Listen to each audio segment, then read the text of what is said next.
Goodwill brings to you the weekly share market update dated the 26th of October, 2024. Talking about the corporate segment, we have shares of Tejas Networks are sharply higher by 10% in early trade on October 21st, after a robust seven-fold top-line growth, powered by the expansion of 4G business. The management said it is very confident of the upcoming opportunities and shared details of projects for which it is aiming to bids or contracts are underway. On quarter-on-quarter basis, Tejas Networks' net profit has grown by 250%, while revenue rose by 80% compared to the previous quarter. EBIT margin for Q2 financial year 2025 came in at 16.3%, and the order book stands at 4,845 rupees crore at the end of the September quarter.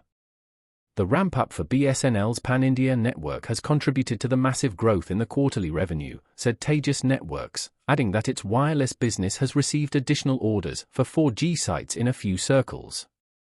There is a proof of concept as well underway for the 5G upgrade in the 4G band for BSNL, as part of the existing tender, said the company.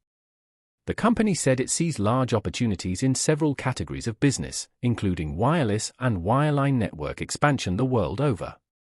Speaking to analysts, Tejas Networks management said they are targeting the BSNL Pan-India 4G network expansion as a key business opportunity, as well as the 5G upgrade, for which trials are underway. RBL Bank share price declined over 14% on October 21st after the company reported a 24% decline in net profit in the September quarter to 223 rupees crore on asset quality challenges emanating from credit card and micro-lending books. The private sector lender had reported a post-tax net profit of 294 rupees crore in the year-ago period, and 372 rupees crore in the preceding June quarter. On October 21st, RBL Bank stock touched an intraday low of 176.5 rupees per share on the NSE, down 14.01% to hit its 52-week low. It opened with a loss of 5.97% in today's trading session. The gross non-performing assets ratio fell by 0.25% to 2.88%. Despite a 15% growth in advances, the bank's core net interest income increased by only 9% to 1,615 rupees crore during the quarter. This slower rise was mainly due to asset quality challenges in the microfinance and credit card segments. The net interest margin narrowed to 5.04% in the reporting quarter, compared to 5.54% a year ago. A bank official mentioned that it may take up to 9 more months for the margin to recover to the 5.4 to 5.5% range. Other income surged 32% to 618 rupees crore, which helped offset the slower growth in interest income. Hyundai Motor India Limited shares further extended their losses by over 6% on October 22 after it made a muted market debut against the issue price of 1,960 rupees. Hyundai India share was listed at 1,931 rupees per share on the BSE, reflecting a decline of 1.47% from the issue price on the BSE. Later, the stock made some recovery and hit a high of 1,968.80 rupees, up 0.44%. But the counter failed to carry the momentum and further tanked 6.12% to 1,840 rupees apiece on the BSE. Shares of the Indian arm of South Korean automaker made its debut at 1,934 rupees, down 1.32% on the NSE. Later, in the trade, shares of the firm tumbled 6% to 1,842 rupees. The company's market valuation stood at Rs 153.03.85 crore on the NSE at around 2:20 p.m. against Rs 152.90.52 crore during the morning trade, a decline of 1986.67 crore in market cap. In traded volume terms, 13.99 lakh shares of the firm were traded at the BSE and 2.31 crore shares on the NSE. Despite the discounted listing, Hyundai Motor India's strong fundamentals, being the second largest passenger vehicle manufacturer in India and its strategic focus on the SUV segment, continue to support its long-term growth prospects, said Shivani Nayati, head of wealth Swastika Investmart Limited shares of Authum Investment and Infrastructure nosedived over 12% to 1,635 rupees on the bourses on October 22 after the company reported a disappointing performance in the second quarter of financial year 2025. The non-banking financial company reported a sharp 49.2% year-on-year drop in consolidated revenue from operations, which stood at 1,092.62 rupees crore for Q2 financial year 2025, compared to 2,151.75 rupees crore in the same period last year. Sequentially, revenue also declined 22.3% from 1,416 rupees crore posted in Q1 financial year 2025. Profit after tax, also known as net profit, plunged 56.5% on year to 843 rupees crore, down from 1,940 rupees crore in the same quarter of the previous fiscal. On a quarter-on-quarter basis, Authum's net profit was down 23.1% from 1,097 rupees crore in the previous quarter. Last week, the company entered into a purchase-cum-shareholders agreement with India SME Asset Reconstruction Company to buy 79% of the expanded share capital of ISARC. The company will purchase 13 crore equity shares, representing 56.5% of the expanded share capital of ISARC for 176.8 rupees crore, and 5.235 crore shares, representing 23% of the expanded share capital of ISARC for 85.3 rupees crore. NIFTY structures jumped 5% on October 23 after the firm bagged a letter of acceptance from Adani Energy Solutions for an order worth 450 rupees crore. In comparison, the company's free-float market capitalization is 2,100 rupees crore. The scope of work includes the survey, soil investigation, supply of towers, foundations, erection, stringing and commissioning of LILO of 765 kV DC Pudge Ilakadia transmission line at Navanal, Gujarat on a turnkey basis. The timeline for the order is 18 months, so the project should be completed by April 2026. In August, the company landed a 106 rupees crore contract to supply towers for a 765 kV transmission line from a private developer with a 10-month deadline. Back in July, it secured an almost 118 rupees crore deal with Adani Energy Solutions for constructing and supplying parts for the 765 kV DC KPS3 AP44 transmission line, to be completed by October 10, 2025. Over the past year, shares of duty structures have run up 140%, more than doubling investors' wealth. In comparison, the Nifty 50 index has gained about 27% during the same time period. Shares of First Source Solutions jumped 10% to 344 rupees in the morning trade on October 23 after the company announced plans to build a domain-centric large language model specifically for the US mortgage sector. This move, under its First Source REL AI suite, aims to leverage its expertise in the mortgage process, enhancing services with AI-driven capabilities like credit assessments, loan quality checks, and document digitization. The LLM shortens the time for pre-qualification and formal loan applications, offering a smooth, digital end-to-end experience for loan processing. It combines the ease of self-service with the personalized support of a loan officer, ensuring efficiency throughout. Equipped with features such as classification, extraction, recommendations, and summarization, the LLM will assist in credit assessments, loan quality checks, mortgage document digitization, risk assessment, and more. It will also enhance loan receivables management and automate processes while accelerating the creation of AI co-pilots and agentic workflows.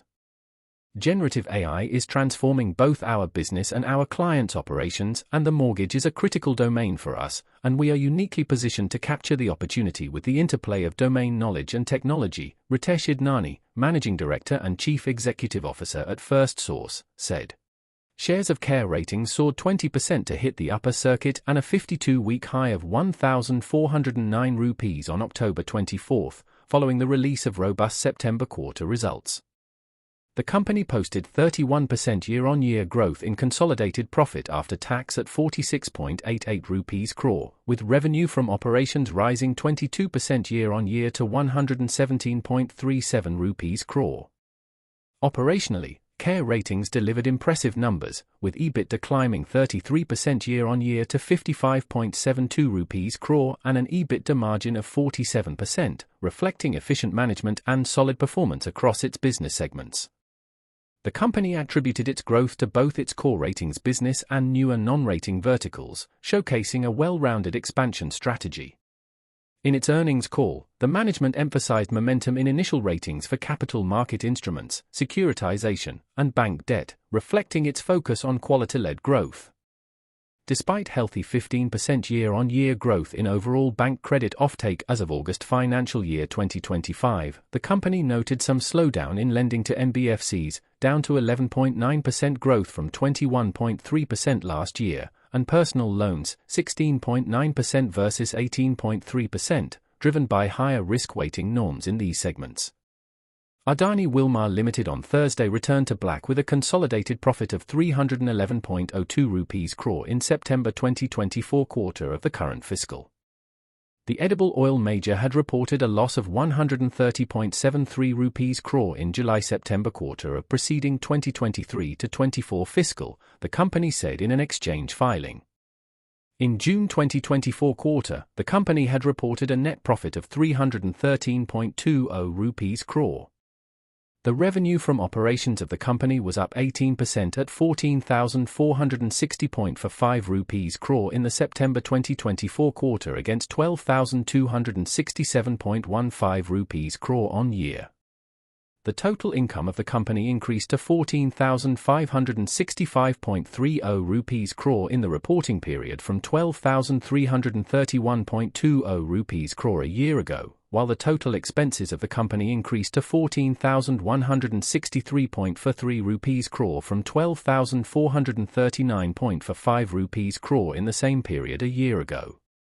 The EBITDA was reported at 566 rupees crore against 144 rupees crore year-on-year, while the margin was reported at 3.9% against 1.2% on year. Shares of DCB Bank surged 5% on October 25 after the lender reported healthy July-September quarter results. The bank reported a 22.6% year-on-year increase in net profit to 155.5 rupees crore for Q2 financial year 2025, while net interest income grew 7% year-on-year to 509.2 rupees crore. On the asset quality front, net non-performing assets improved slightly to 1.17% in Q2 financial year 2025, compared to 1.18% in the previous quarter. Similarly, the gross non-performing assets ratio declined to 3.29%, down from 3.33% in Q1 financial year 2025. Our growth momentum remains strong across both deposits and advances, said Praveen Kutty, Managing Director and CEO. A greater focus on analytics and customer engagement is driving growth in fee income. Recoveries and upgrades have been encouraging, and we are actively working on enhancing productivity. Looking ahead, we anticipate steady improvement in profitability. DCB Bank has 451 branches across 20 states and 2 union territories. It is a scheduled commercial bank regulated by the Reserve Bank of India. Amber Enterprises India Limited has moved up by 14.21% this week with a change of 767.65 points. It has traded with a net volume of 5.916 million shares. The share is currently trading at the price level of 6,171.20 against the previous closing price of 5,403.55. Meanwhile, the share price is trading above its moving average, 5,062.23, which is a good indication for the stock. The stock has made the highest move to 7,159 points this week, while shares are trading with a relative strength index of around 78.21.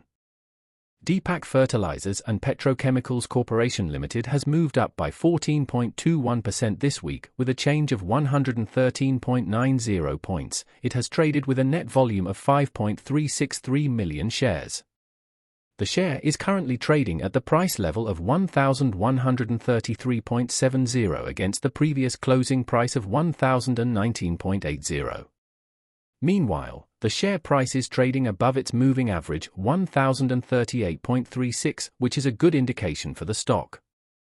The stock has made the highest move to 1171 points this week, while shares are trading with a relative strength index of around 70.40. City Union Bank Limited has moved up by 10.72% this week with a change of 16.55 points. It has traded with a net volume of 25.44 1 million shares. The share is currently trading at the price level of 171 against the previous closing price of 154.45. Meanwhile, the share price is trading above its moving average 162.72, which is a good indication for the stock. The stock has made the highest move to 173 points this week, while shares are trading with a relative strength index of around 58.60. Nifty is currently in negative trend. If you are holding short positions, then continue to hold with daily closing stop loss of 24,529. Fresh long position can be initiated if Nifty closes above 24,529 levels. Nifty support levels are 24,023, 23,865 and 23,657. Nifty resistance levels are 24,389, 24,598 and 24,756. Bank Nifty is currently in negative trend. If you are holding short positions, then continue to hold with daily closing stop loss of 51,699. Fresh long position can be initiated if Bank Nifty closes above 51,699 levels. Bank Nifty support levels are 50,279, 49,771 and 49,160. Bank Nifty resistance levels are 51,398, 52,009 and 52,517. You can reach us via phone, WhatsApp, or email using the information listed on the screen. Thank you for joining us today. If you found this video informative, please give it a thumbs up, and don't forget to subscribe for more financial insights. And, as always, if you have any questions or topics you'd like us to cover in future videos, leave them in the comments section below. Until next time, happy investing.